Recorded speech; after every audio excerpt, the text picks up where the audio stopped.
You know. Word. Word. Yeah, man. Hey, listen. Y'all take a deep breath because you're going to need it. I figured.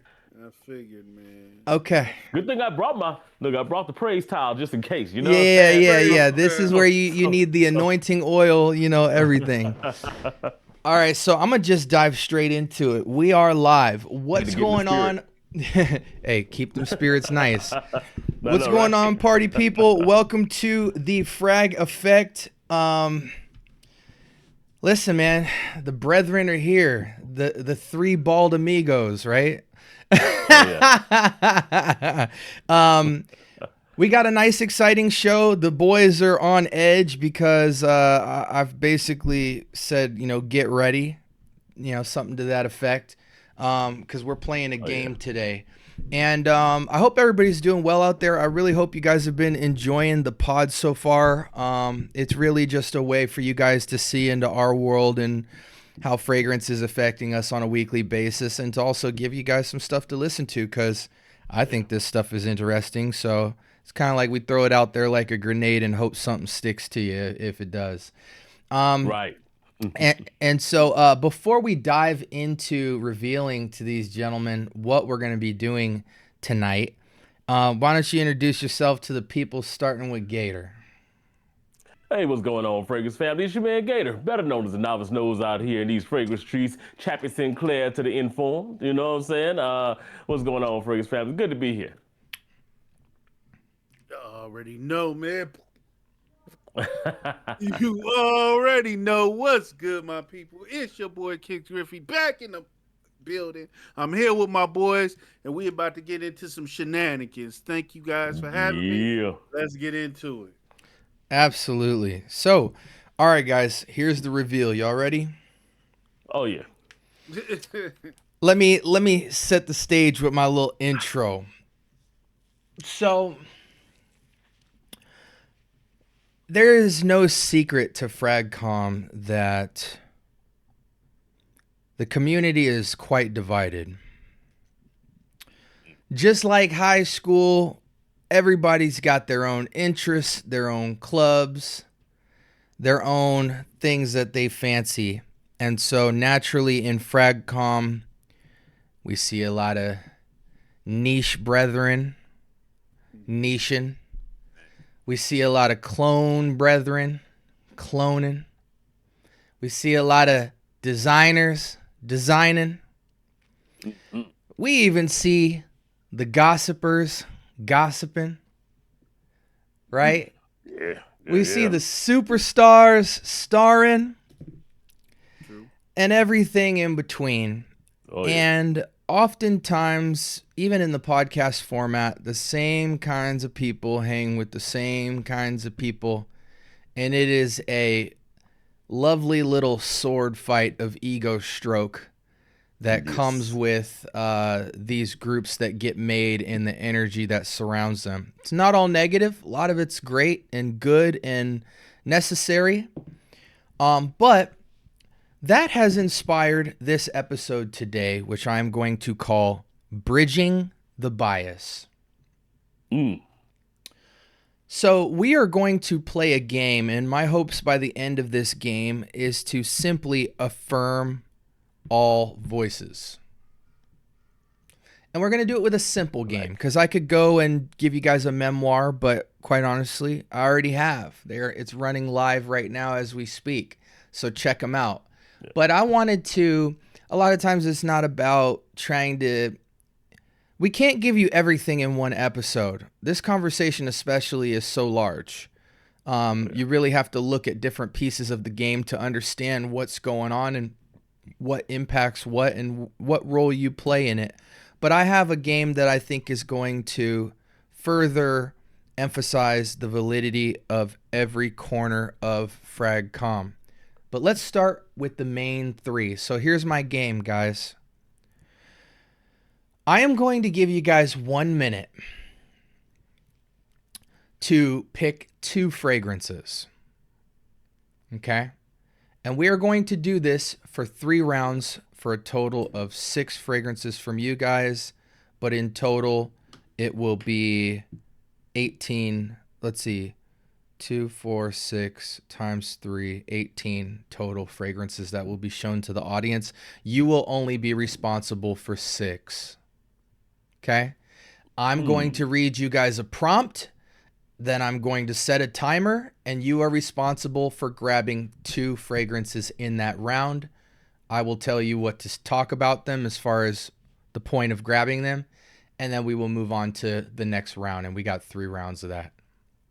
You guys ready? Nice.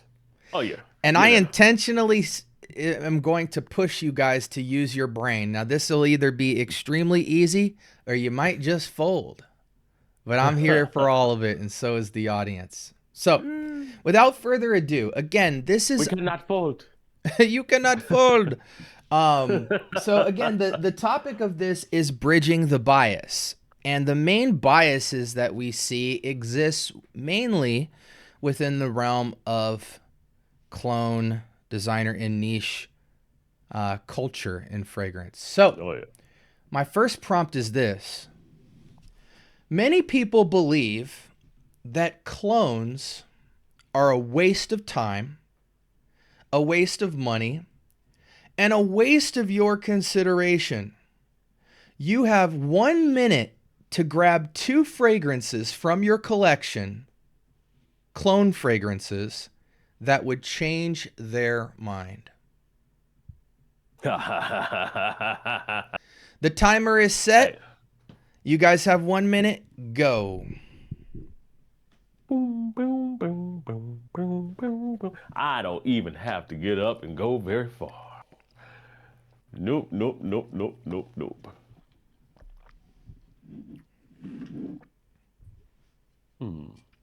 Do I want that? So the hard part is actually picking which one I would use to make sure that I... Okay, yeah, got it. All right.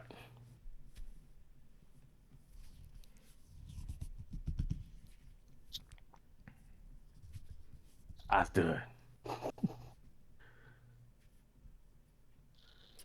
15, 14, 13, 12, 11, 10, 9, 8, 7, 6, 5, 4, 3, 2, 1. Okay. He busts through the middle like the Kool-Aid man in here. Oh, yeah. All right, boys, we're going to start from left to right. Just so you know, I will participate. And I want to give elevator pitches. You know what I'm saying? Give us just a couple quick minutes. 2 fragrances. The guy who says clones are a complete waste of time, money, and consideration. What would be 2 fragrances you would have them smell that you know would change their mind, and why? Gator, start with you, brother. All right, I was about to say, I don't know who's left to right on the... left to right is Gator, Kicks, and then myself.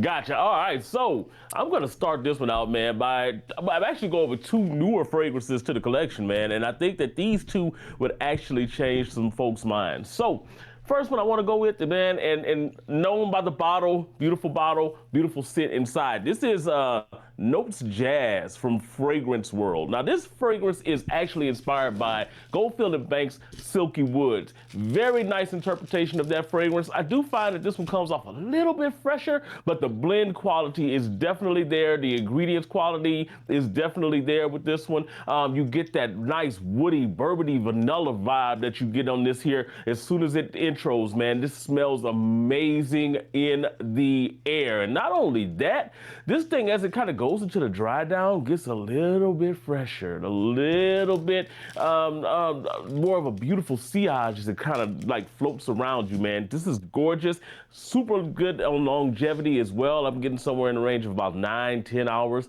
on skin on this fragrance, man. And if you throw it on clothes, it's gonna be there till you wash them. And besides, man, the bottle by itself is enough to say, you know what, I need to invest in that, because the intricacy of the bottle is awesome with that microphone head at the top. This one, Notes Jazz. And then my scent of the day is actually the second one that I'm gonna pick. This is one that, shout out to Joel, because Joel had been sitting and putting this in everybody's chat for the longest, man. And I know why now. This is actually from La Falcone.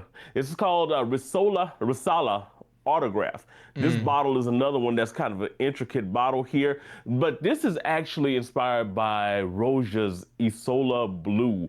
Very close interpretation. Blend quality is right on point. I can tell a difference slightly between the citruses that they use, but other than that, man, this is right on point. You get that citrusiness, like I said before. You get the florals that kind of come in and just float in the air around you. Beautiful scent bubble, beautiful scent trail that this leaves, man. Like I said, blended to the utmost quality and a lot cheaper than the original. I'm talking like a quarter of the price of the original because right now, and actually less than that, it's like maybe a tenth because Solar Blue's like what, 300, 350, something like that now. Yep. If you find it on the cheap side, Yeah. this one Yeah. right here, somewhere in that range of maybe $40 or so, but it's worth every penny plus triple that. This is gorgeous, man. This is Risala Autograph. If you don't like this one in comparison to the original, I don't know what to tell you, bro. You need to get your nose fixed because this one is very well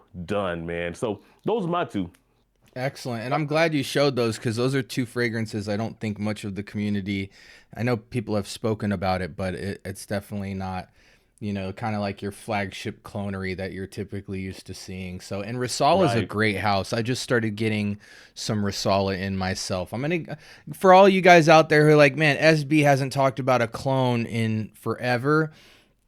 Trust me, guys, I've been stacking them up. I've been in vintage and niche land for a while, but it's time to come back home, and I will, and we'll continue showing love. But I've got some crazy stuff planned for the clone world. But great picks. I'm glad you put people's nose onto that because a lot of people Oh don't yeah. know. Armaf umbrellas a buttload of companies, Yeah. and Yeah. Risala, I believe, is within that umbrella. Yeah. So They're on the. Yeah. just look at them like one giant family tree. They all are putting down some heat. It's just who's the most popular and who has the most resources at a given time. Anyways, Basically. beautiful picks, beautiful bottles, and beautiful clones of scents that are amazing. Kicks, what Oh you yeah. got for us? Oh my God, man. He came with some hot ones, man. But look, I'm gonna come with some that you guys already know about. Just to recap, we're talking about Mm, Oud Satin by Paris Corner. This is from the Ministry of Oud. If you like, MFK, Oud Satin Mood, you want to smell something that's devilishly close, this is it. It so has good. that beautiful two different type of roses. One is Bulgarian, the other one is Turkish. But what you're gonna get is this powdery note. I'm taking it from the iris or violet. Nope, it's violet, right? And then it's this nice smoke to it. Powdery. It's very powdery. That's the distinct difference between the two. That there's a little bit more powderiness on here, but Oh yeah. none other. I mean, unless the person is a nose, they would not know. I Yeah. love it because I have Oud Satin Mood and I have this. So to save myself on the Oud Satin Mood, which I have plenty of, and I don't want to waste that juice, why not get this for 20 bucks? 20 bucks. You hear me? And the rose is unisex. A guy could wear it. A woman is beautiful on a woman. It's devilishly beautiful on a woman. And for a guy that's masculine that knows himself, he can command a room off of this one. Definitely. Yeah. Definitely. So, Ministry of Oud, Oud Satin. Wonderful, wonderful rose powdery fragrance. The next one I got up. Let me just keep it in the family. I don't want to cheat. I'm gonna keep it in the family. We gonna tell Rifaki or Rifakat, Yeah. however you want to pronounce it. The baby. Oh, come on, focus, baby. There you go. We're talking about the baby cat clone. Why I like this.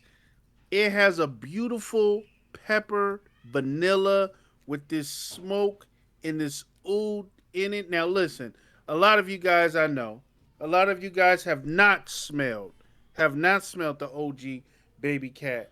But oh my God, you're on the Mm. budget. You want to think twice about it. And I'm telling you, the longer you have this, the stronger it gets. It's a Oh yeah. beautiful vanilla, peppery, warm, spicy, dark, woody fragrance, man. Let me go into it real quick. I just want to not forget some things because there's some stuff in here that it takes time for it to dry down, but it has that element. It does have that Mhm. element in here. It has saffron. That saffron is very pronounced.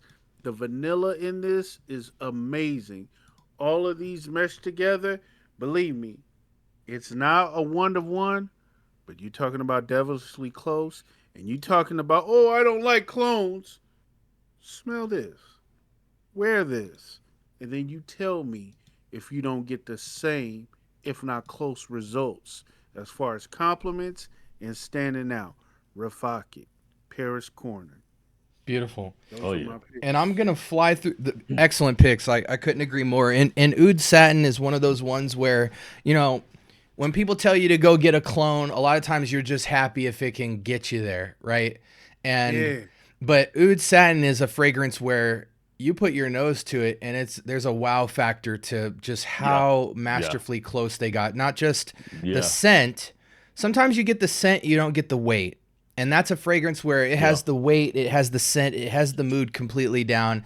And it's like if anyone argues the closeness of that, you're threading hairs on an, you know what I'm saying? Like it's like really. okay, what is it, like 97% close? Like it you Right. know, it's stellar. Okay, I'm gonna be quick about this, guys. First one, without question, Latafa Sakrat. Oh, of course, Mm-hmm. And of the course. reason why is number one, it gives you access to a discontinued fragrance that most of you can't Yeah. afford to get on your shelf today.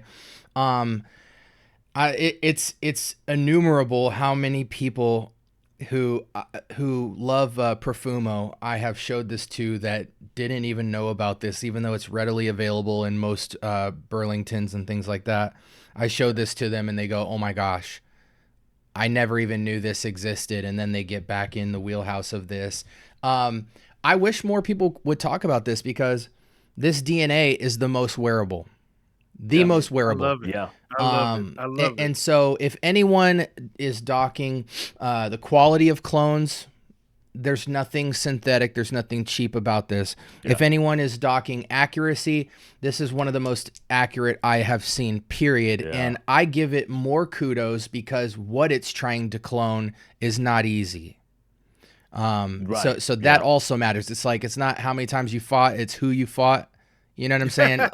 So Yeah. it's like this is trying to clone a very big dog here. So you know, longevity is mid-range, moderate. You know, it's a fresher scent. It's not going to last a lifetime, but it definitely functions like any designer you would pick up in the serious tone freshy category. And just one of the best DNAs of all time. A fragrance like this is so amazing that you can wear a dang near Profumo scent for $20. And it's right down the street from your house if you want to go pick it up right now. It's like Yeah. that's like, well, show me a fragrance that can do that for you. The level of access, the versatility, the closeness. Staple. I think if you are a man and you do not own this clone, you do not know the clone game. Because out of everything you have on your shelf, I this do too. fits the most occasions. Yeah. And it will scare you over time. It's people think they're over Aqua de Joe, and it's like, go back to it and watch how it pisses on a lot of your favorite clones. Trust me. But anyway, so that's that. There's not much to say. I don't want to nerd out over notes. You know, smoky Aqua de Joe. You know, mature man, chest hair out, but I think it's ageless. Okay, second one, Amir Celestial. Ah, So, you know, we got Sakrat. Let me hold it up to the camera. For those of y'all who didn't know, again, $20, incredible. Next one, Celestial. Now, I'm going to tell you guys right now, here's the thing with Celestial, right? Not everybody loves Ganymede.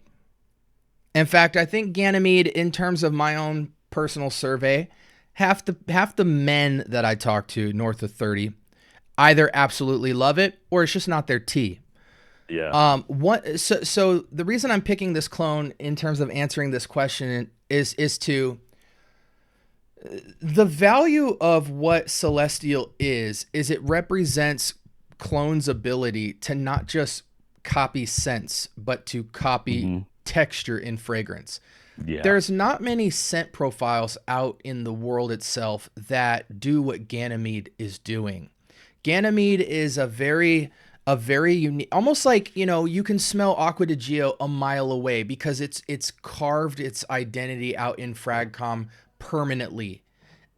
Anything else you smell that's like ADG is trying to be ADG, right? Yeah. Like they've carved out their Michael Jordan Jumpman silhouette in the game, and it's just recognizable a mile away. Ganymede is a similar DNA. The first time you ever smell a DNA like Ganymede, it almost unlocks a seventh sense in your nostrils, where it's like this is a scent that is very heady and like takes you into the sky and the earth and the elements. And I really think that all of you guys should have that experience, you know, smelling a scent that, you know, normally when you just smell the fragrance, it's about you and where am I going to wear this? And it's very much right here in your face. But this was one of the first profiles when I actually smelled the OG Ganymede, where it transported me into like a heavenly place, and I just was like taken off my tracks. Now the reason I think this clone is so actually, let me just say this. So I would love for everybody to experience smelling a Ganymede style fragrance, even though whether you like it or not, just to see what's possible in terms of playing with space and earthiness, because it's like outer worldly in terms of the scent profile to my nose. But the reason I picked Celestial is because I prefer Celestial over Ganymede every day of the week, because Ganymede is very polarizing to many people and they can't jive with it because it's so different. It's like its own little alien. You love it or you hate it. Yeah. But I feel like what Celestial did, and it might have been a happy accident, probably, is that they emphasized the floral suede aspect of it. So you just get this rich, clean, heavenly scent profile, and the kind of wet or mineralic or metallic essence of what Ganymede really is in the OG. It really drives that earthy, wet metal feel, or that elemental feel. And then the violet leaf suede kind of plays more of a background. This reverses the roles in Celestial, which just gives it such more of a mass appeal. It's like this is the cleanest, freshest, airy, pillowy, cloudy suede with a soft, sweet violet leaf. And it's like, how could you ever argue against that when it comes to smelling clean, classy, masculine, and completely different than what most people are used to smelling. So this clone really represents the validity of not just a clone being good and being accurate, but more importantly, a clone's ability to remix and alter a DNA and become something else, which in this case for me was something actually better than the original. So that's my Amir Celestial for my second pick. That's my story, and I'm sticking to it. And in all honesty, man, I was just about to say that about Celestial, is that what it did is it just made it more airy. It made that DNA a lot more airy, which in my opinion actually kind of makes it a little bit more pleasant.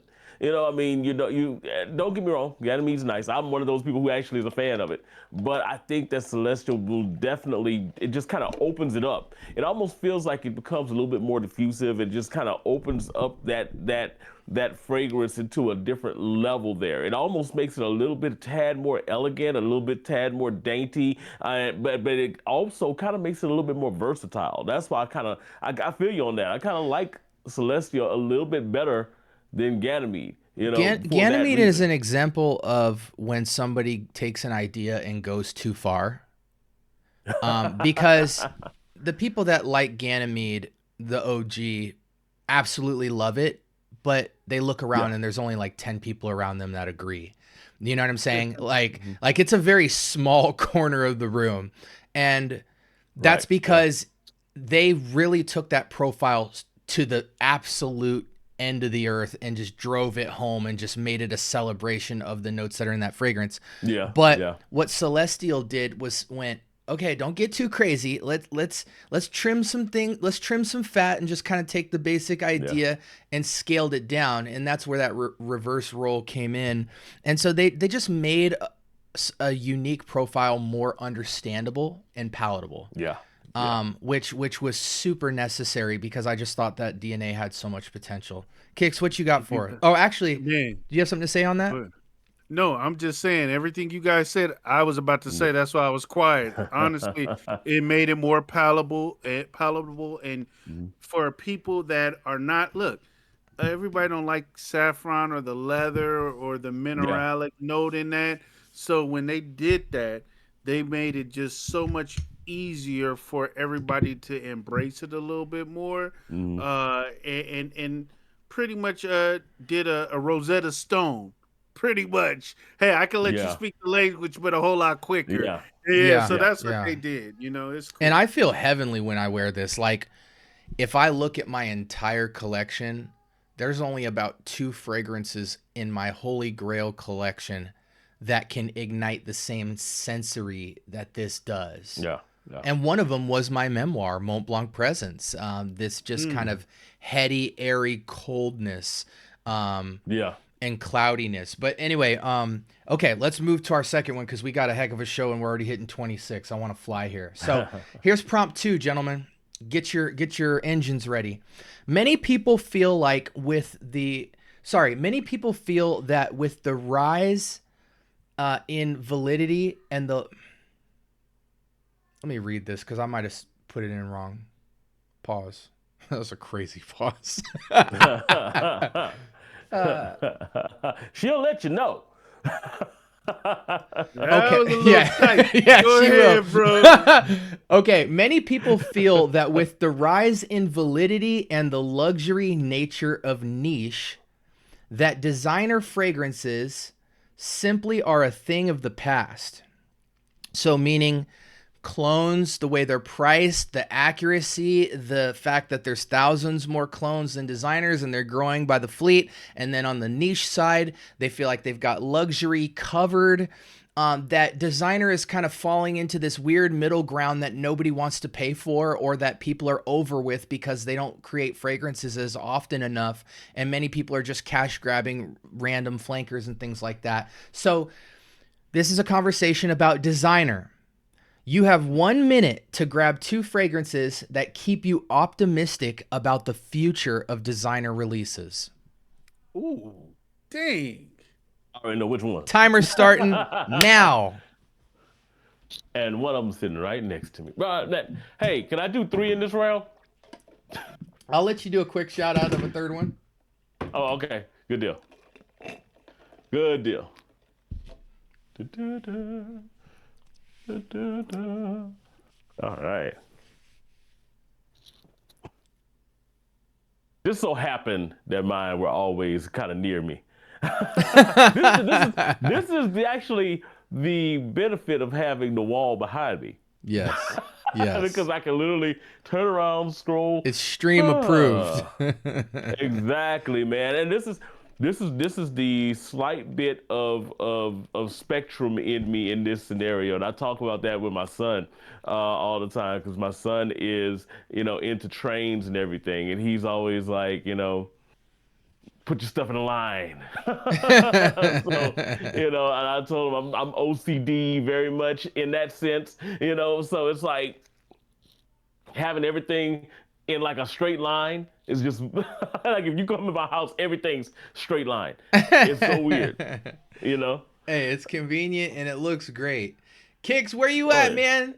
Okay. Man, I'm here. I'm here, man. I'm Good here. grief, Yeah, man. Have Drop a the heart kids off attack. at the pool, man. Get off the pot, bruh. I'm trying, man. Couldn't even wait. You rushing me, man. Shit. Okay, boys. So stake your case of designer fragrances that keep you optimistic about their place in FragComm in the future of upcoming releases. Man, Starting with man. Gator. Man. Oh, go on, Gator. I'll let you go first.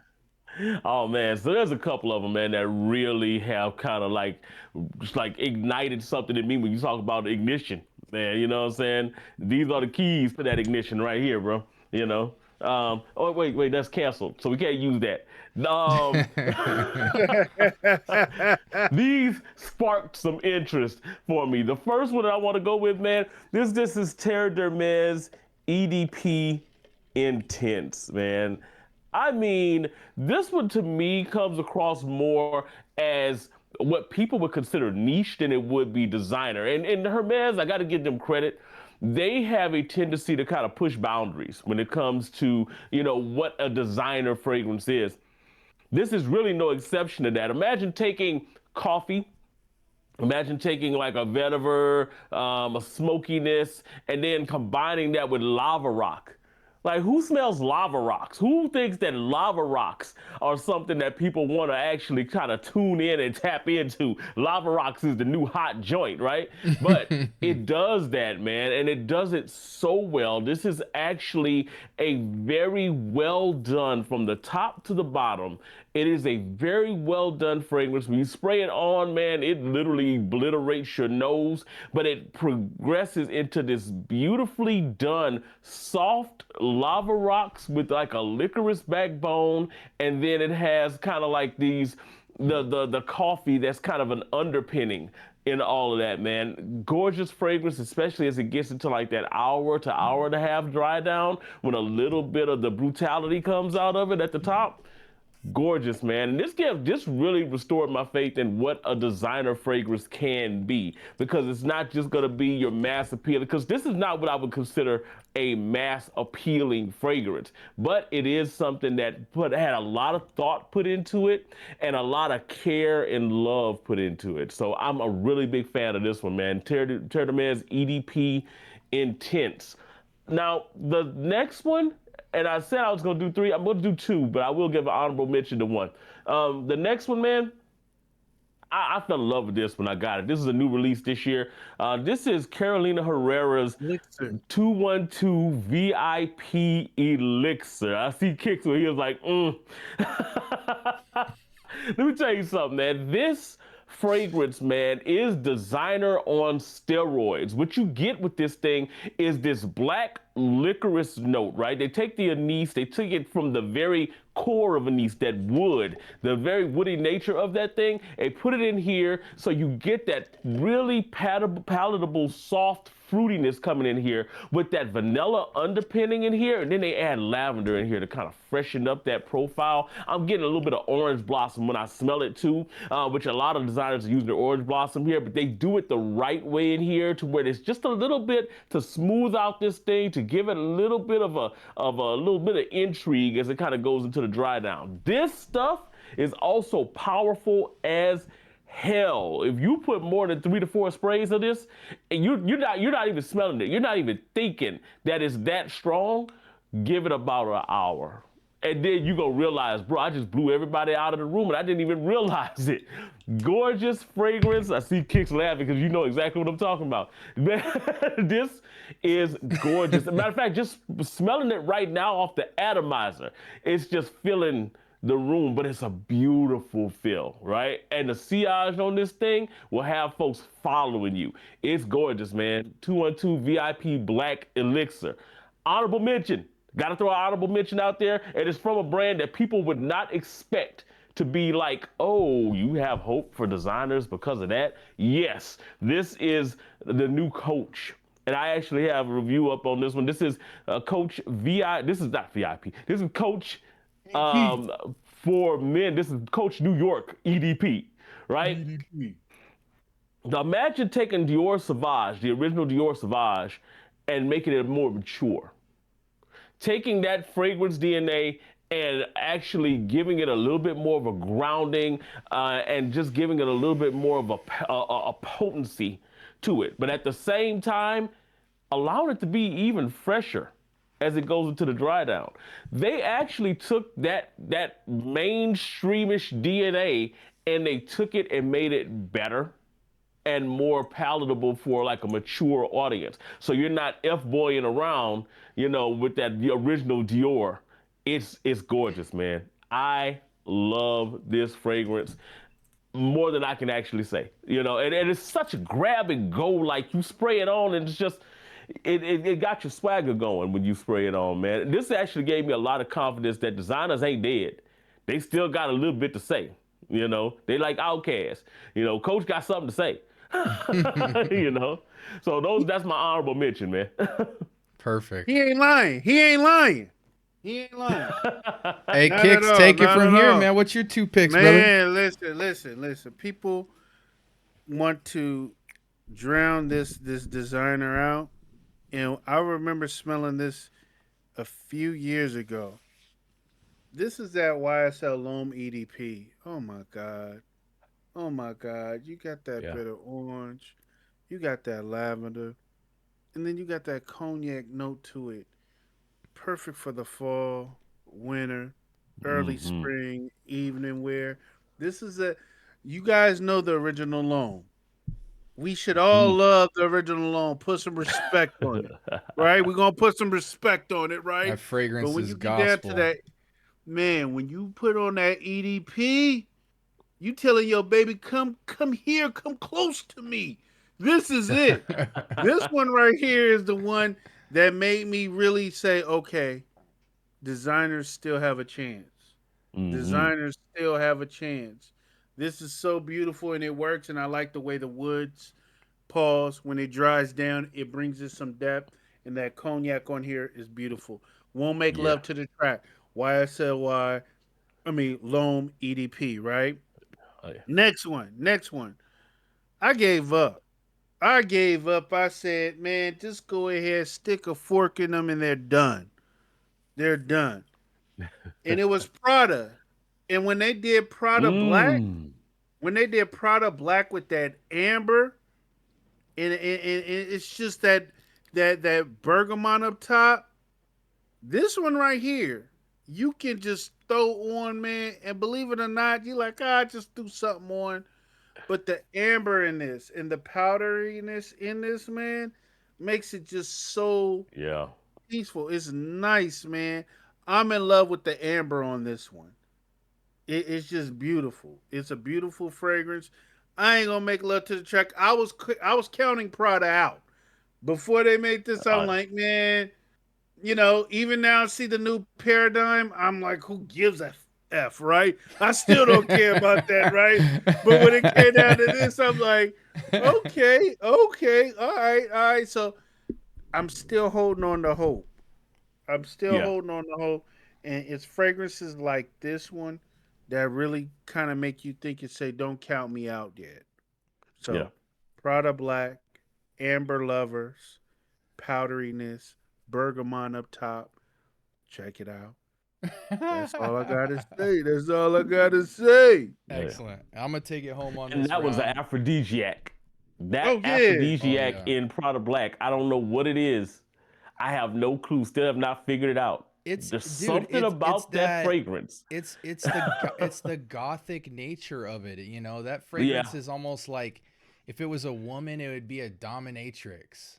You know what I mean? Yeah. Like it Yeah. just has that black lacquer kind of, but then it's intoxicatingly sweet and smooth. It's almost like black sweet Right. Right. lipstick or something, It just Right. it paints a certain mood so perfectly. It's like the allure of the dark side. Right. You know what I Right. mean? Um, Man. okay, I'm gonna go way left for my designers because I'm gonna touch 2 areas that we haven't talked about yet. Pause City. Okay. Okay, so the first I know one where you're I'm going with it already. gonna so the first one I'm gonna go with is this bad boy right here. I knew he was gonna pick it. I Hmm. knew he was gonna pick it, man.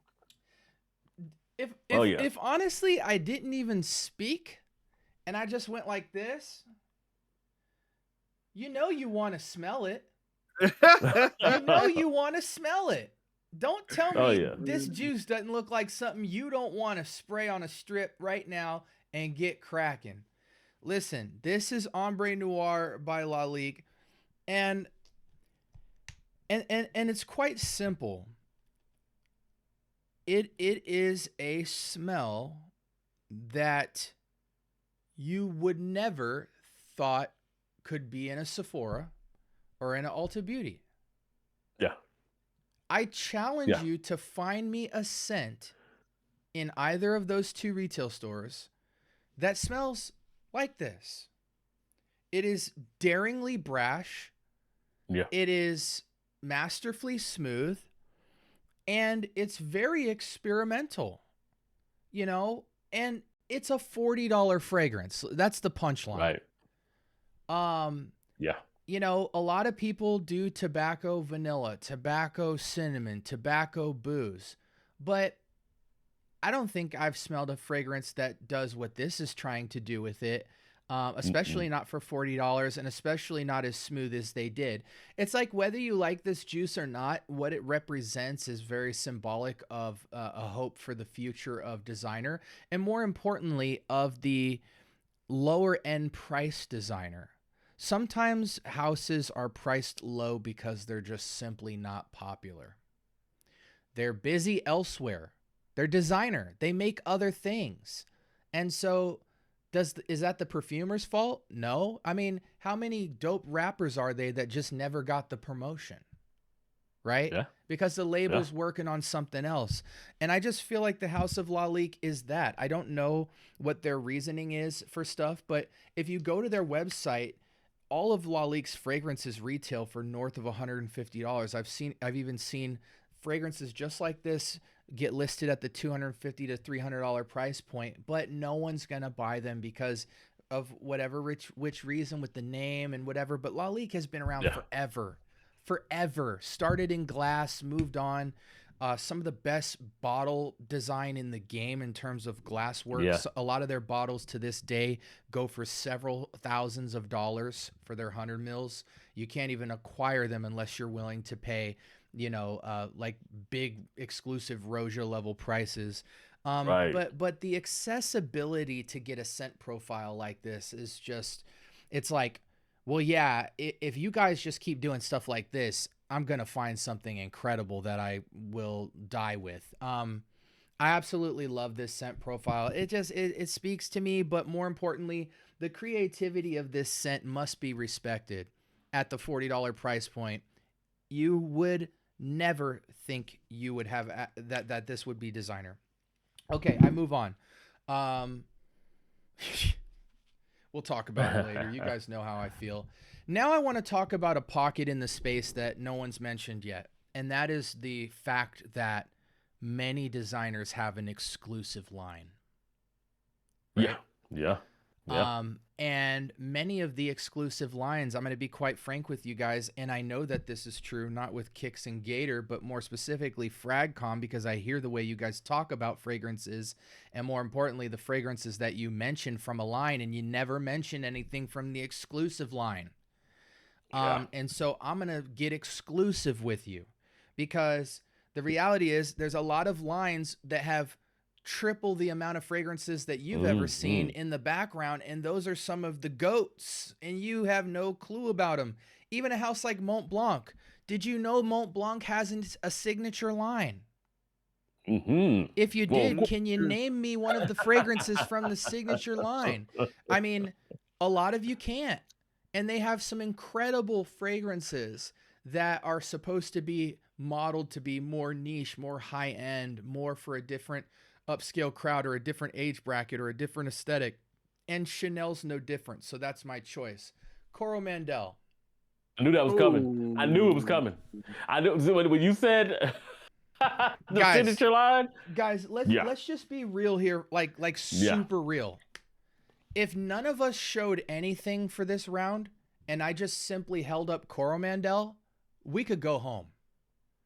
If you need a fragrance that gives you hope for designer, that like it just sticks a flag in the ground, like no. This one fragrance can go toe to toe with anything.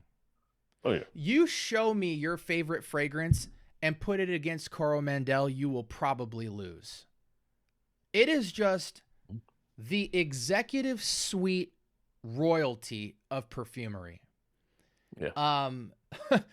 Everything that symbolizes the sexy man, the patchouli, the white chocolate, the powderiness, the aldehydic nature to it. When you talk about complexity, this is a complexity masterclass. You cannot clone this. You cannot clone it. And it is truthfully designer. And it's been around forever.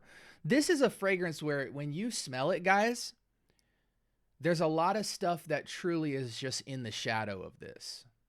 Yeah. Like when I think about this scent profile, I don't think anything beats Coromandel in life. When you talk about white chocolate patchouli, aldehydic, kind of executive sweet. Now, there's a lot of feminine fragrances that do this very well. But in terms of one that men want to wear and feel like a boss, but it has like, it somehow feels like dominant, but has soft edges. You know what I'm saying? Yeah. And it has the heritage. Like you smell this scent and you feel like it's a highly sophisticated evolution of French perfumery consolidated into one beautiful, timelessly modern fragrance that no one can really mess with. I just saw Tazo a couple weeks ago try this for the first time, and you just know when someone just is at a loss for words. I mean, at the moment it touched his nostrils, he was just like, dude, like I get it, like this is just like, this just makes total sense to me. This is God tier. Yeah. But yeah, guys, I mean, I just, you smell Coromandel. I don't care if you like it or you don't like it. That one sniff will make you never lose hope in designer if people are still doing that type of stuff with perfumery. And you know, Chanel, granted, is a heritage house that's been around forever. This is back in the early 1900s and things like that. So they've been developing perfumery. There's history, there's heritage and things like that. So it makes total sense to me how they were able to stumble upon greatness of this caliber. But for a lot of you guys, you're graduated from Sephora and Ulta Beauty, but all of those houses in those stores have double, triple, quadruple that amount in an exclusive line online or in the actual store when you go into like a Neiman's or something like that. And so I would challenge you guys to explore the exclusive line of Chanel, Mont Blanc, Lalique, YSL. YSL. Everybody has an exclusive background line. Tom Ford. And so that's another thing, is that a lot of you guys think you've graduated from designers. I guarantee you haven't graduated from the exclusive line of any designer, because you probably haven't smelled more than one thing from it. All right, guys. Exactly, man. YSL Trench. I'm telling you. Yeah. It's simple, but man, you smell that, and it's just like, it's not Coromandel, but that stuff's great, man. That's another one that, if you talk about like premium style, freshy kind of like vibes, you know, masculine, freshy. Like when I walk in the room, everybody is like, "Ooh, that's that dude." Yeah, yeah. Yeah. Any last thoughts before we move to our final round, Kicks? And you spoke on it. The last one I gotta say, people gotta understand Guerlain. Ooh, no. Ish Oh. Mirage. It's a lot. Their Tobacco fragrances, that honey. Privé line. Yeah, the Privé line, man, is like, Oh. man, come on, dude. Ooh, Nude is Oh. my People are favorite. truthfully sleep to the exclusive lines of most designer houses. And there's not just a gem. There are like straight goats in the background that you guys haven't even put your nose on, truthfully. But yeah, and a lot of them are like so fairly priced now. Yeah, Yeah. but a lot of designers for some reason don't focus on, like, if I had a tobacco honey, a honey tobacco, is it tobacco honey? Is it tobacco honey or honey tobacco? I think it's actually tobacco honey. Well, we know From what you're talking Guerlain. about. Yeah. Right. If I had that, I'd be blowing that up. Like that would be, I would have it on every advertisement, every time. Guerlain doesn't do that. And Yeah. I'm like, why? Because that fragrance is amazing. Yeah, it is. That stuff is amazing. You know It what is. I'm saying? Like, It is. It so is. yeah, like I don't get it. I don't get it. You know, hell, Chanel, Corey Mandel. Like I don't get it. Like, why are they not? You know? Sometimes somebody Man. has something really great, but if the market doesn't tell them that it's great right away, they pull it. They You pull know, it. and Yeah. and it has nothing to do with whether it's good or not. It's just that it's so politically and financially driven that they Yeah. don't let stuff rock or give stuff the right proper promotion for it to find its audience, and they'll pull out real quick and go instant crush out on whatever their flagship fragrance is. And then when you're a designer, who knows the world of their objectives when it goes beyond fragrance. So Yeah, that's you true. know, but that's why we have a duty to look in the cabinets and find all this stuff for people, because there's so many gems in the designer world that I still to this day don't hear anybody talk about. And you know, I'll see somebody review 100 clones before they even talk about one exclusive line fragrance, which just tells me that there's not enough talk about it to care about knowing that it's there. It has nothing to do with like a preference. It's just what you hear a lot about the clone talk. You hear a lot about the base level designer talk. You almost forget that there's this whole other like dark web behind it of stuff that's like super readily available. Let me move to round 3 because we're almost touching an hour, and let's fly through our answers on this one so we can kind of wrap up. My dang handle on my chair. If my chair falls apart during this stream, guys, and you just see me fall out, could somebody just end stream, please? It's okay, man. Okay, I promise we won't laugh until we end stream. Man. I'll do it. Hey, listen, we run them views up, man. Clip me and everything. So we did our round 1 on clones. We did our round 2 on designers. So you guys know the natural progression here. Many people feel like niche fragrances cannot provide an experience that they haven't already found with their clones and designer fragrances. You have 1 minute to grab 2 niche fragrances that you feel show otherwise, meaning show me 2 niche fragrances that you feel a clone or designer has yet to capture in terms of an experience. That's rough. That's rough. All right. But you got 1 minute. All right, then. Well, let's shit. Well, let me get you got to 1 it, minute.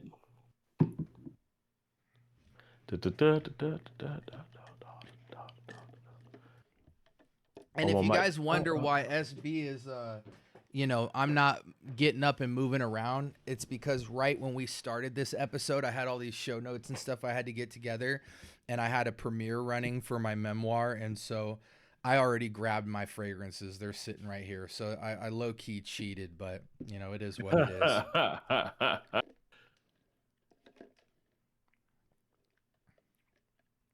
He cheated on us. Unbelievable. You just made me spit up my coffee. I'm like, yo, I just spit coffee all over my keyboard. Oh, shoot. Somebody clip that if you saw coffee fly out of my mouth just now.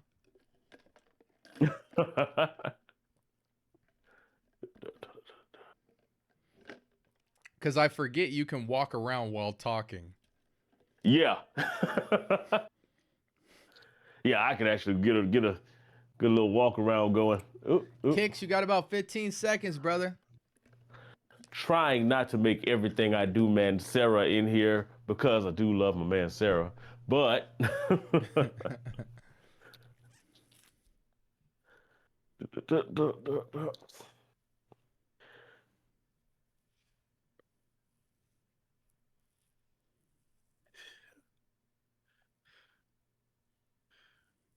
I know he's coming.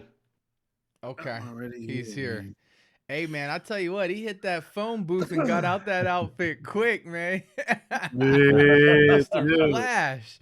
Okay, man. Hey, let's do it a little bit different. We're gonna end on Gator. I'll start first. Kicks will take us, transition.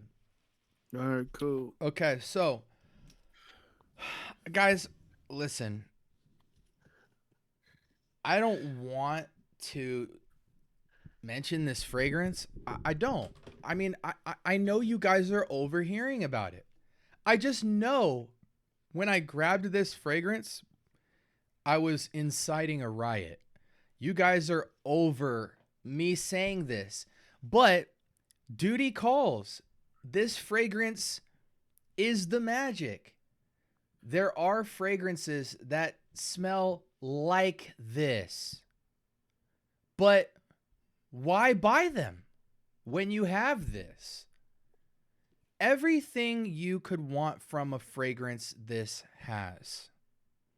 Complexity, heady projection, where you wear the fragrance and throughout the entire day, it touches your nose. How fun is that, guys? How fun is it when a scent just invites itself into your nose throughout the entire day? Like, the day is long, it's 6, 7 o'clock at night, and you still smell your fragrance. That's fun. It does that. yeah. When you go somewhere, your impression is left, and you linger even after you've left. The mood of this fragrance is sexy, intimacy, and the fragrance is radiant. It's a radiant living organism. I'm sorry. I do apologize. But a fragrance to me that for people doubting niche or, oh, I don't need a fragrance like that. No, you do need a fragrance like this. And you don't have a fragrance like this unless you have a niche fragrance. Point blank, period. From texture to the experience of opening an exquisite bottle and packaging to everything that a fragrance can do out in the world and on your skin. Tres Somebody say it for me. oros. Tres yeah. oros. Yes. Yes. Guys, I'm sorry. I don't want to say this, guys. I don't want to tell you this is amazing juice. Guys, this is I mean, anything guys, tell me something fun about perfumery. Smelling the bottle, opening the presentation, the sillage, having the bottle on your shelf, going outside and making your presence felt, having a fragrance that's transportive, having a unique fragrance, having a fragrance that develops. Everything that we love about perfumery is in this fragrance. From start to finish, from production to product, it just has everything you could ever want in a fragrance. And I'm telling you guys, in niche perfumery, that's one of the most distinct factors when they do it right, is every stage of the fragrance experience is elevated. And that's what this is. This fragrance shows you, don't be half butt with anything in this perfumery game. You can do something special with your packaging. You can do something special with your sillage. You can make your fragrance transition. You can make people turn their head when they smell you. Just every aspect of the game is covered with this, and it really shows that, like, it elevates your standards for what you require from a fragrance. You feel the sillage and the performance of this fragrance alone, it'll be hard for you to wear a fragrance that's weak or not cutting the bill. Whether it's due to it being a citrus or something or not, you experience this fragrance, you automatically demand more of your fragrance collection and your choice of fragrance because of the magic that's in this bottle. And I will be dumb fast on this second choice, and that is Maison Francis Kirkjohn's Aqua Media Forte. You know good, man. Yeah, This this right here, Aqua Media. Yeah. If you're a guy who feels like you need your car to show people you're a man, you need to, there's certain attributes about you that you feel define what makes you feel like a man. This is not a fragrance for you, because it truly is a feminine leaning unisex type of fragrance. But I'm not even going to waste time talking about why I love it. I just think as a fragrance in perfumery in the niche level, this is an example of something that I don't really feel designers could never do this. First off, which is make a vegetal fragrance. You will not see a vegetal designer fragrance in your lifetime. I don't think. Maybe in the exclusive line. Okay. but not in store. You'll never get a fragrance that comes off, lettuce seed or the carrot seed and just any type of vibe in that realm. And if they do have it listed as a note, it will be sparse. I also think that fragrances that have vegetalness to them have to be done at the niche level, because you have to be very conscious of the raw materials you use, and they have to be used so intentionally, and the balance has to be right, that if you're working with cheap materials, the scent profile that you get is not going to be worth the level of creativity that you're going to. But this was the first fragrance I smelled where it was like matcha and fennel in a fragrance, and I like it. What? Yeah. It's like for any of you guys out there who have tried Roja's Midsummer Dream, not everybody loves Yeah. it, but if you're just amazed that somebody went there with the fragrance. And I think this is actually a mass appealing fragrance. Like, I think every woman would actually love this, because this resembles women aren't foreign to vegetalness, because in all of their aromatherapy and stuff, or even their shampoos and their conditioners, it's not uncommon for a shampoo to have a cucumber note, right? Yeah. A kind of lettucey feel, or a melon, Right. or It has grass. yeah, I mean, lemongrass, herbals yeah, and stuff like that. So yeah. I think women would smell this and feel right at home, somewhere in the realm of, tanning salon / shampoo from Dove, or one of your expensive shampoos, conditioner. It's just this play on this. And again, I know the notes specialize in matcha tea note matcha and fennel. There's other elements, but to me, this is like cucumber water with like a green honeydew melon and a slice of lettuce. I don't know why I like that. It just does something. It's a vibe. And Freshness. I don't feel like clone companies could pull this off, because the notes achieved in here could not be done with cheap ingredients. If a clone house came out with a fragrance like this, it would be $150 plus, because they would have a special combo that is not easy to make. And designers, I think this is too daring. It will always be too daring of a profile to go vegetal. So this fragrance sits significant in the niche column as like where you can go with creativity that I feel the other levels can't really go to. But prove me wrong in the comment section, guys, if you feel like in terms of vegetal fragrances, designer or clones have done something like this. I'm all ears. But take the floor, Kicks. What you got for us? You guys have heard about it so many times through our fragrance world, of this niche brand. And I'm going to just say this: it's worth every penny. This cannot be duplicated, is because the longevity of this, the way it projects, the way it brings exactly what the title says, it touches your soul like music. It is a vibe. It is a R&B vibe by Hey Zernell Gilly, baby. Mm. Oh my god. Yeah. Oh my god. You have this guava, tangerine, just oh my god, it's just this fruity but sweet. You have honey, you have amberwood, you have rose in here. It is like a R&B song. It's a vibe.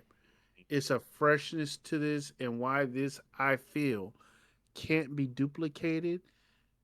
Because if somebody were to try to do like cheap materials with this, it wouldn't work. It would be like a flat drink, a flat soda. This sings a That's a song. good example. I'm just telling you. I'm just telling you. And that's a The lot of long, clones. I hate to say it, but yeah, Yeah. I'm the first guy to give respect to clones, and my clone capacity is quite large. But I think that is a perfect example of at least half of the clone game. Is it feels like a flat soda. The flavor is there, but the Yeah. texture is gone. And Yeah. and so and again, guys, we'll talk about Holy Grail clones at another episode because we're definitely not advocating that you don't mess with clones at all. But Oh no, it's like what a fragrance can do in terms of depth and dimension is something that more often than not a clone cannot do, and more often than not a designer won't dare to do. Yeah. man. Let me touch on the next one because I'm gonna make it short and sweet.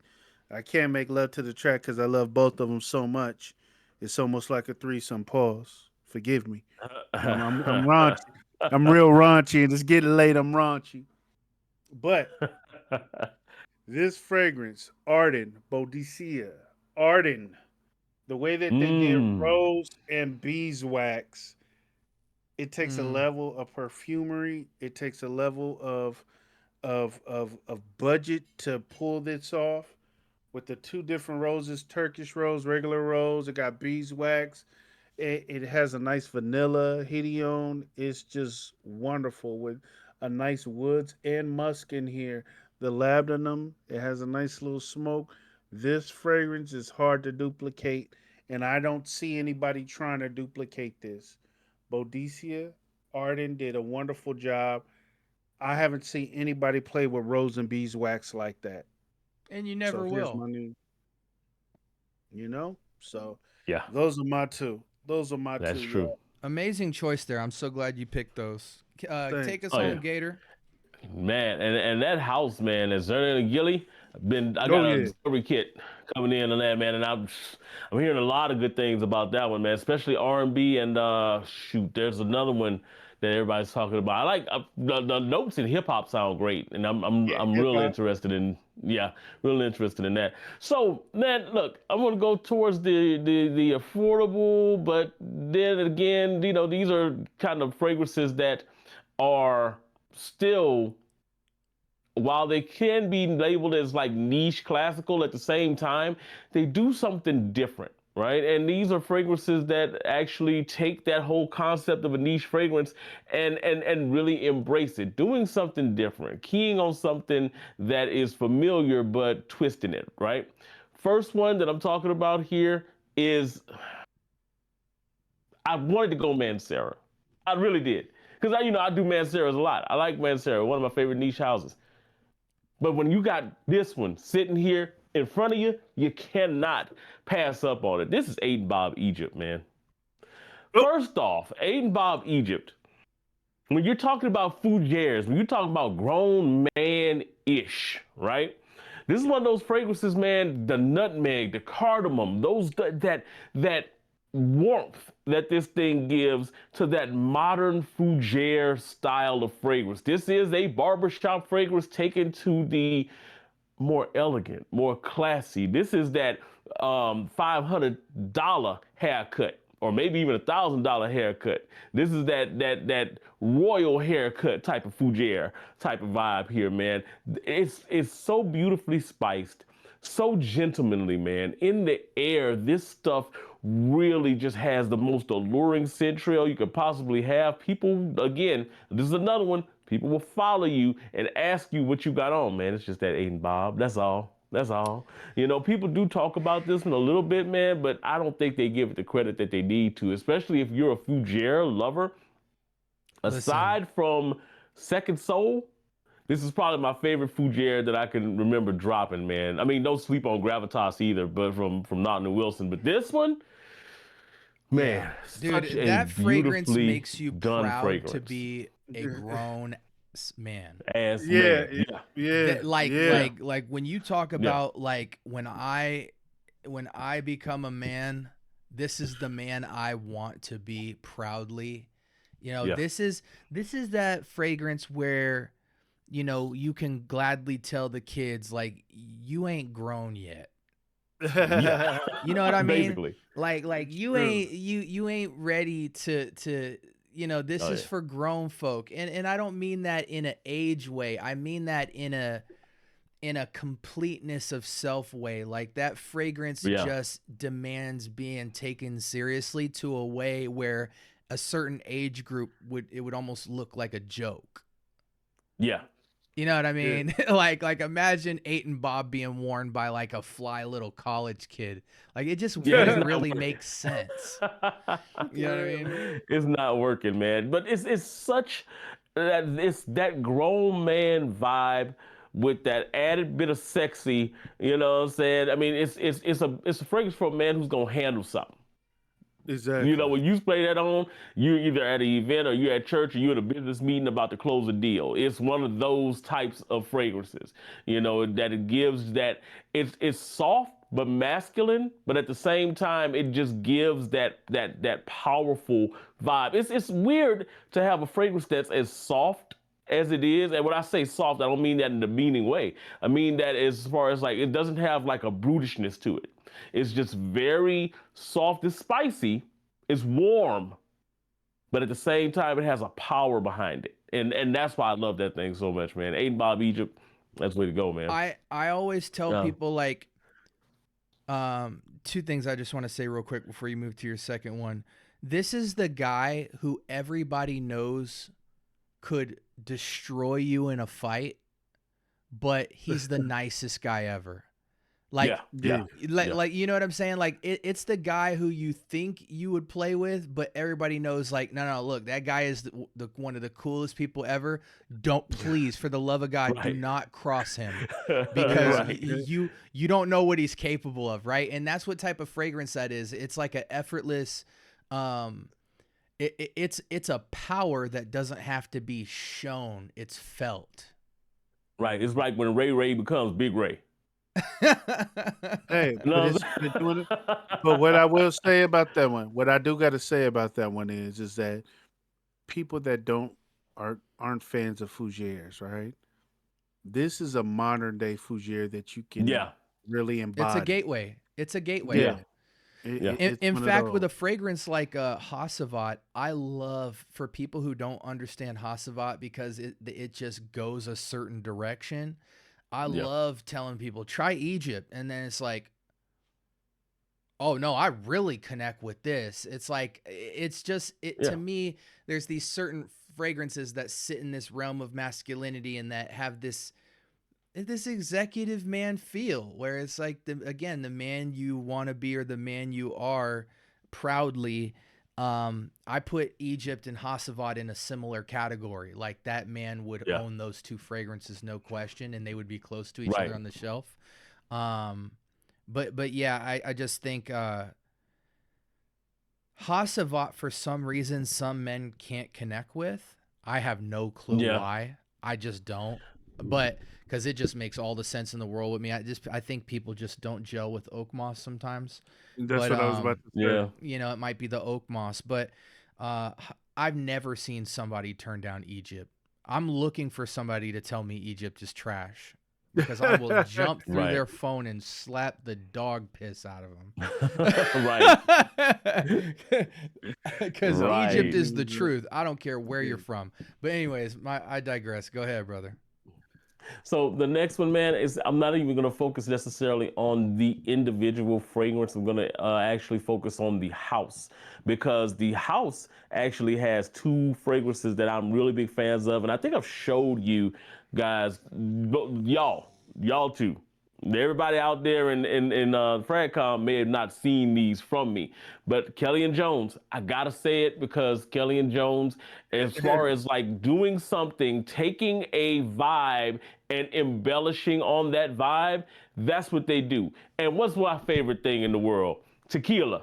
Although I'm kind of dry right now on my tequila. I started off the show with it, but you know, I challenge anybody out there to type in Google fragrance that uses the notes of, and then put one of your favorite things in there and see what it pumps out, right? One of my favorite things is tequila. So of course, Kelly and Jones. Kelly and Jones has a whole mezcal line that kind of focuses on mezcals and tequilas. They take that niche concept and really embrace niche. So they have a whole line of those mezcal styles of fragrance. One of my favorite ones, you guys already know, and it's always in all the videos. I talk about it all the time, man. Is it a Neho? Yes, the Anejo, man. Mezcal Anejo, man. Beautifully done tequila. Beautiful done mezcal, I should say, because it is got a little bit of smokiness to it. Amber, that peach, that realistic peach that just floats in the air. Gorgeous, man. But then I want to pair that with this. Now, this is Mezcal Azul. Now, Mezcal Azul, let me see if I can get it in there. There we go. Now, Mezcal Azul is more a summertime vibe. Now, as much as I love this, the Mezcal Anejo, it's more of a, a spring, fall, winter style of fragrance. Summer, this is going to be a little bit too dense, a little bit too cloying. This is made for the summers, man. Have you ever smelled a fragrance that was dry and wet at the same time and smoky at the same time? That's this, right? So Mezcal Azul is basically a fragrance that's going to take like an ozonic element here. I mean, it actually just kind of smells like sky. It's got, I think they call it the note crystalline. And it kind of smells like a sky ozonic kind of note. But then they actually add in a note of creosote. Now, if you're familiar, and SB, you might know about this, creosote bushes out there in the desert, man, they basically store water, right? Yeah. So they store water, and when you walk by them, they kind of have like a watery, kind of almost like a rain, not pure petrichor, but kind of a rain, watery kind of smell. They impart that in this fragrance. So you're getting that ozonic kind of dry nature, but you're also getting that moisture vibe coming from this, like a wetness here. This is one of those fragrances that if you're in a high humidity area, it may not be the best for you, but if you're in a drier climate, and especially kind of up like North America, I could actually say, maybe, Middle East, one of those little areas out there, this is actually probably going to be a really good fragrance for you, because it actually does kind of give kind of a rain, not like a desert rain kind of vibe, but it actually does give kind of a watery, ozonic kind of vibe with that hit of booziness that kind of hits in here from a Blanca mezcal. So your Blanca is going to be a little bit more sharp. It's going to be a little bit more distinctive as, oh, that's booze. Yeah, it's going to have that in here as well. Gorgeously done. It progresses really, really well, especially when you get into that deep dry down, when you're getting mostly just kind of a watery, smoky vibe going on. Gorgeous, man. And it takes, like I said, that whole concept of niche perfumery and says, you know what, we're going to embrace that. We're going to do something that fits a certain niche. And their niche just happens to be from lushes like me. So, again, Kelly and Jones, Mezcal Anejo, Mezcal Azul, man. Get your nose on both of them. I think anybody out there, if you're into especially fragrances that do something a little bit different, try these. They're actually really nice.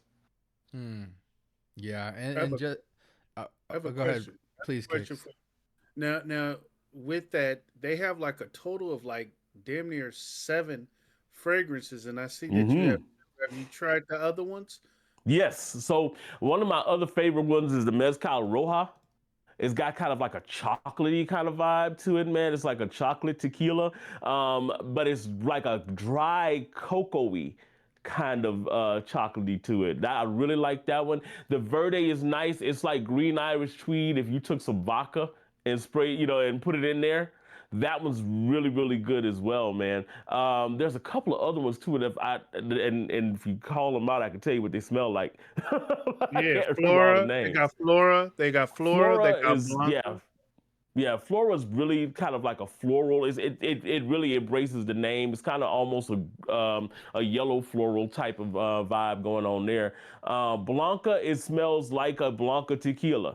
Mhm. It really does kind of embrace that, but it's surprisingly fresh too, to say that Uh, it kind of embraces this booziness. It's really nice. and then Negra. Negra is another. That's kind of a. It's a. If I'm not mistaken, that's the one that has kind of like an impartation of that moss in there It is really nice, and I have the sample over there too for it. But that was actually really nice too. It wasn't my favorite in that brand. As a matter of fact, if I was to list all of them out, Negra would probably be like 6 or 7. But it's not a bad fragrance at all. Okay, then. All right, That's then. one thing I wanted to just emphasize as we close here is another great thing about just niche perfumery in general is, and this isn't always the case, but it certainly is the case all the time with independent niche, is the perfumer having the freedom to build a fragrance around an Yeah. experience rather than Yeah. a quota. Yeah. Yeah. Just being able to say, oh, I was on a canoe feeding ducks and I decided I want to make a perfume that takes me to that place. They can go do that. The day 3 fragrance with the Dominican dessert culture, you can Yeah. go make a fragrance like that. Mezcal did it with liquors. The ability to make a vegetal fragrance. Imaginary Authors does this a lot where they just, Yeah.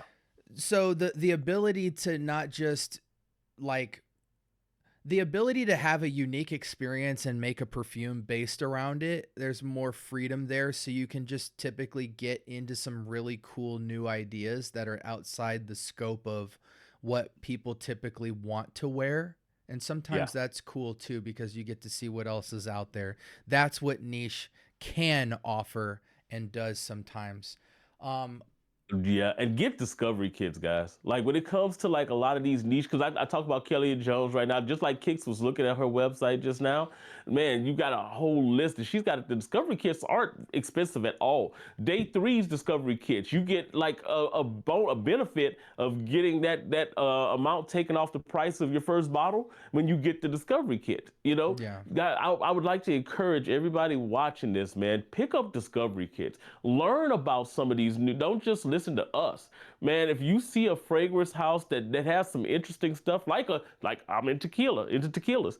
You got that sitting there. It's like, I'm into tequilas. I'm into patchouli. I guarantee you, there's fragrance houses that have like patchouli centric fragrances that are out there. Man, just do a little bit of searching and don't be afraid to pull the trigger on a $40 discovery kit, because you might find a fragrance that for you is like the ultimate fragrance.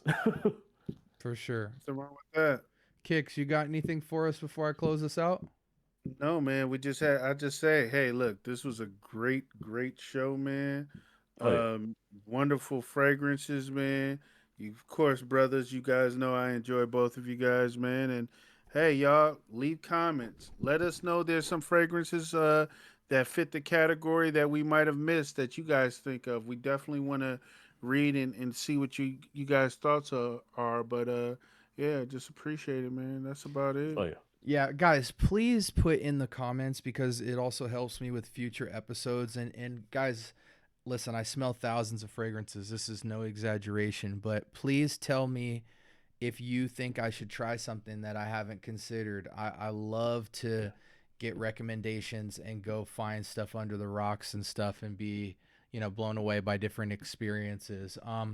Just to kind of zoom out, get an airplane view to consolidate this conversation. And the reason why I had it is because us 3 brothers here, we swim in every pool. We don't force ourselves to go to certain places for fragrance. We like smelling stuff, and that's what we do. That just bottom line, Yeah. point blank period. And we go all around smelling anything that we can. And so the bigger picture to why I did this was to play a fun game that just showcases amazing fragrances at every tier that have affected us in a way that's special when you look at that bottle on your shelf. And again, it's called bridging the bias. So if you have a bias within one of those arenas, hopefully each of us gave you 2 reasons apiece why you should try something in the other tier and get a crazy experience. So again, please sound off in the comments if there were any clones, designers, or niche fragrances that you feel were just like life-changing to your journey and elevated your senses in a way that other fragrances didn't, because we would like to learn about that. And don't feel shy if it's a common fragrance or an uncommon fragrance. It's completely subjective. I want to hear what was game changing for you so we can celebrate your journey as well, and to, you know, kind of be inspired to see what's going on in the community. Again, I want to thank you guys so much. I'm going to put on the top of the screen, we're going to head out of here, but on the left and right side, I'm going to show you guys some of our previous pods that go on every single week. If there's any guests you'd like me to bring on, if there's any new topics you'd like, please share it in the comment section below. This is Gator. This is Kix. I'm SB, and we hope you guys have a blessed rest of your week. Until next time, peace.